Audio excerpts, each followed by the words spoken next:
It's the end of the world as we know it, and I feel like sitting down in front of the TV. Here are 19 reasons to watch the 1994 miniseries of The Stand.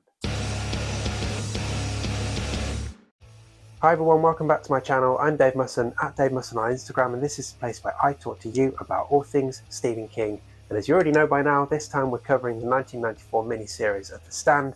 I'm going to give you 19 reasons to watch this in just a few moments, but first a couple of very quick plugs. When it comes to plugs, everything you need to know is in the description, specifically links to my newsletter, my Stephen King quiz book, my fiction that I published, the Constant Writers podcast, and my Letterboxd profile. Do go and check out any of those if you fancy it. But honestly, just you being here is absolutely plenty, and I appreciate you very, very much. Let's get back to talking The Stand. So we're on to our second King adaptation that was released in 1994, and our second iconic one following The Shawshank Redemption. This time, it's Mick Garris's take on The Stand, one of the most loved Stephen King novels, originally released in 1978 and then re-released in uncut form in 1990. And this was a 4-part miniseries that King wrote the teleplay for and Garris directed. So as always with these videos, any reasons that might spoil a first time watch I've saved for the end of the list and will hide behind a spoiler alert, so you can either bail at that point or you can use the link in the description to just skip ahead to the outro and see what I say at the end. But there will be reasons for you to watch this that won't ruin a first time watch, so do stick with me for now and see how far you get. Now if you want to watch this mini-series, it's on Apple TV in the US. It doesn't appear to be available anywhere in the UK though, so you might just have to track down the DVD. Okay, time to make our stand. Here are 19 reasons to watch The Stand.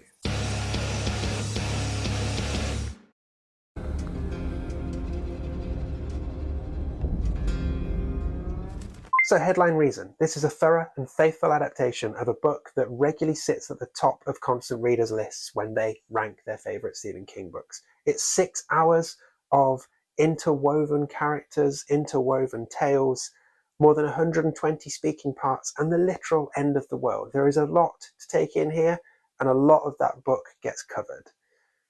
Is it especially good and high quality and prestige all the way through? Well, not necessarily. It does have its parts, definitely. Is it iconic and worth watching though? Yes, absolutely. So this wasn't always going to be a mini-series. Back in the 80s, King and George A. Romero had plans to turn this book into two 2-hour movies that they saw as being the godfather of horror films. But studios just didn't seem interested, and it never got off the ground. Eventually, obviously, it did go down the miniseries route, and King himself spent 6 months working on the script for this because he was so desperate to get it right.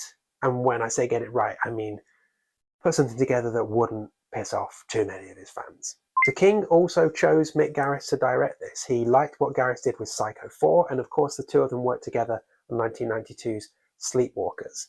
And in terms of the numerous King-Garris adaptations we've had over the years, this is the prestige one, by a long way. This originally aired across 4 nights in May 1994, and those 4 parts were watched by roughly 19 million homes. So what's the hook of this one? Well, it's the end of the world. More specifically, a virus called A6, or Captain Trips, which has been government engineered, escapes from its lab and kills 99.4% of the population and causes them to die in a horrific, rapid pandemic. Sorry, did I say the word pandemic? Well, there's no avoiding it with The Stand, really. So very quickly, the survivors split themselves off into 2 tribes. The good guys all congregate on Boulder, Colorado under the guidance of a religious old woman called Mother Abigail. Folks around these parts just call me Mother Abigail. I'm 106 years old and I still make my own bread. That they've all been dreaming about. And the less good guys all go to Vegas under the guidance of Randall Flagg, perhaps Stephen King's most iconic villain, all-round bad guy, and again, someone they've been dreaming about. And then it becomes a story of good versus evil. So as I mentioned, the cast is huge, so I'm just going to pick out a few of my favourites over the next couple of reasons. Otherwise, we would be here all day. So let's start with Gary Sinise and Molly Ringwald as our lovers, Stu Redmond and Franny Goldsmith. Yeah, spot on. Very little to complain about here. They're obviously quite 90s, but they work. They do the job brilliantly. So Adam Stork as Larry Underwood. Running away, yeah, Ray Walston as Glenn Bateman are both perfectly cast as well and give iconic performances. Larry's arc is wonderful to watch, and Glenn, just a legend. Also shout outs to Rob Lowe as the deaf mute Nick Andros, and Bill Fagerbacker, I don't know if I'm pronouncing that correctly, as Tom Cullen. Again, both really significant side characters who probably give better performances than you might expect from the story, at least. M-O-O-N. That spells hobby. Really glad someone's decided to mow their lawn now. You probably can't pick it up, but it's very distracting for me. So it's the darker characters that really capture my imagination and the ones I think are strongest. Although weirdly not Jamie Sheridan as Randall Flagg. Like, he's fine, but Miguel Ferrer as Lloyd Henreid, he's the star.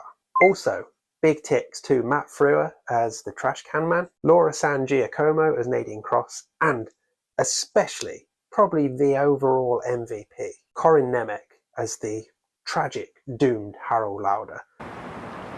This one in particular.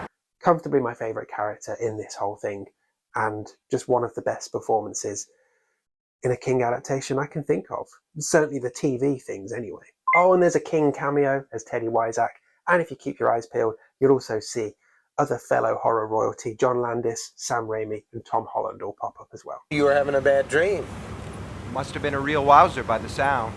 Yep, we're still on the cast. A couple of blink and you might miss them appearances. So we've got Kareem Abdul-Jabbar as the monster shouting man. There are some uncredited performances from Kathy Bates as DJ Ray Flowers and Ed Harris as General Bill Starkey. And then there's Joe Bob Briggs as Deputy Joe Bob. So lastly, before spoilers, this is an epic, audacious production that is very faithful to the book. And if you enjoy the book, I don't see any reason why you won't enjoy this. It's sprawling, it takes its time, and it tells the story properly. Okay, after this point, we're going to go into reasons that might ruin a first-time watch. So if you need to bail here, either leave and I'll see you soon, or skip ahead to the outro. You'll find the timestamp in the description. But otherwise, stick around because I've got a few more reasons for you to watch this mini-series of The Stand coming right up. So when it comes to differences from the book, I mean, there aren't that many, as you would expect from a 6-hour adaptation. The whole point of going down the miniseries route was to keep it as faithful as possible within the restrictions of network television. So some of the horror is toned down a bit, some of the gruesomeness, and some of the, Harold getting to poke Nadine in every hole he wants to, apart from that hole, that's kind of toned down as well. But generally, pretty faithful. So there are lots of iconic moments in this, but few are as memorable as like the opening sequence where we see all the dead people, Blue Oyster Cult is playing over the top, and we see a crow and we see an abandoned, effectively Pennywise doll. It really sets the tone perfectly. However, my personal favourite scene is Stu trying to escape from Stovington. Nightmare fuel, and impressively scary for network TV.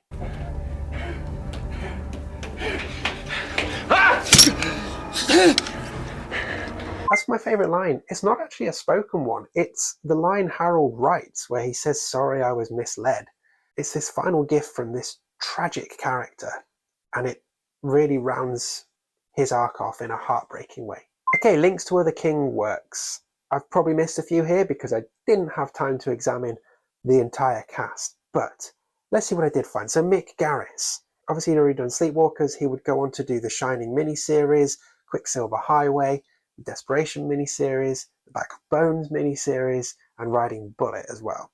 Gary Sinise, he's in The Green Mile. Rob Lowe is in the 2004 Salem's Lot. Matt Frewer is in Quicksilver Highway, Bag of Bones, Desperation. Kathy Bates, of course, was in Misery and would soon go on to be in Dolores Claiborne. Ed Harris, we've already seen in Needful Things. Miguel Ferrer would go on to be in Night Flyer.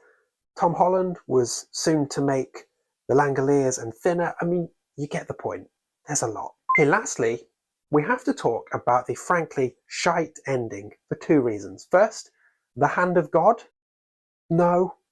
And second, Mother Abigail's beaming face from heaven, smiling down on the baby that survived?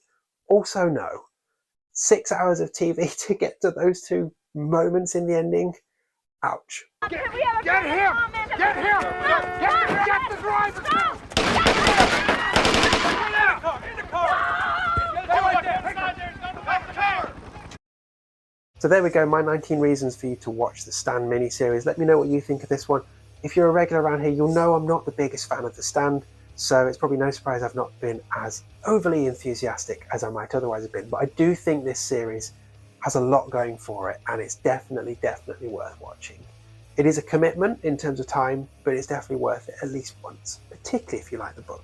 But let me know what you think in the comments. In the description, you'll also find links to my quiz book, to my fiction, to my newsletter, to the Constant Writers podcast, my Letterboxd profile. Check out any of those if you like. But more than anything, thank you so much for coming and checking this video out. Share it with a friend if you like to. And hey, consider hitting subscribe so you don't miss any future videos. Do come back soon, because next time it's our final book special of 2023.